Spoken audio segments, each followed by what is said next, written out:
Okay, cat's out of the bag. All right, your boy has been wrong for a long time.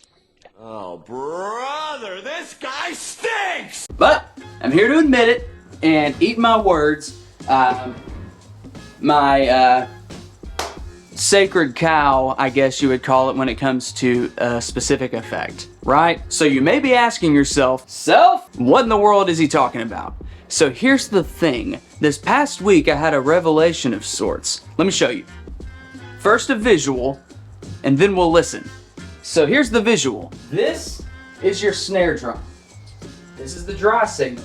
It's gonna go bam. This is with compression.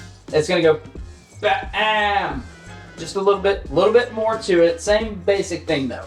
Here's with reverb that I've always recommended. It's gonna go bam. But I always wanted more of this, like this block at the beginning. I wanted it to go bam. Right?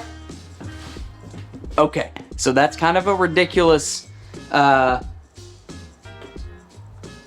way of saying it, but I had a thought.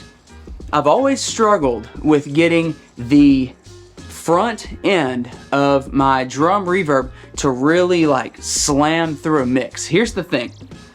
A lot of times things cutting through the mix aren't actually cutting through the mix. They're just lasting longer so you notice them. So I had this thought. I heard a similar tip from somewhere else and I thought, how can I apply this to my mix? And the tip is actually gated reverb.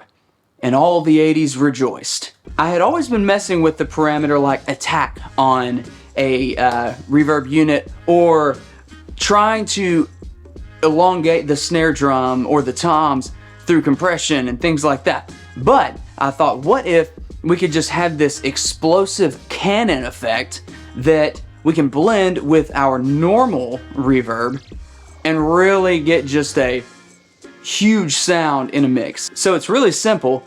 All that I did is I took our regularly scheduled reverb here, just the Hall reverb that's on my effects cheat sheet, link below, and then I added this gated reverb only to the snare and toms.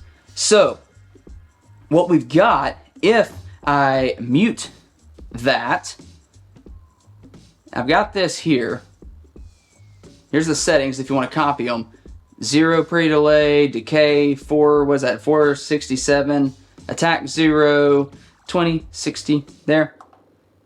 Kind of basic stuff, not doing anything too crazy. 65, high shelf 7K, high shelf gain up at 0, leave that alone. And I didn't EQ this send. So I've got it muted, but our normal drums sound like this. This is with our basic normal reverb.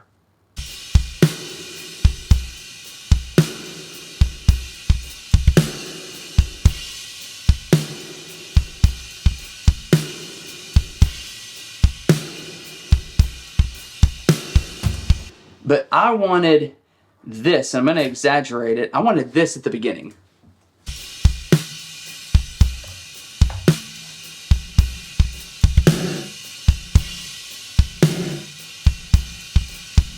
I wanted that snare drum to like, bam!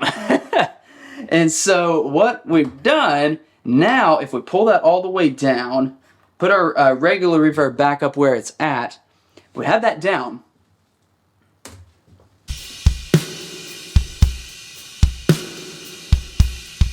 And you slowly bring the other one up.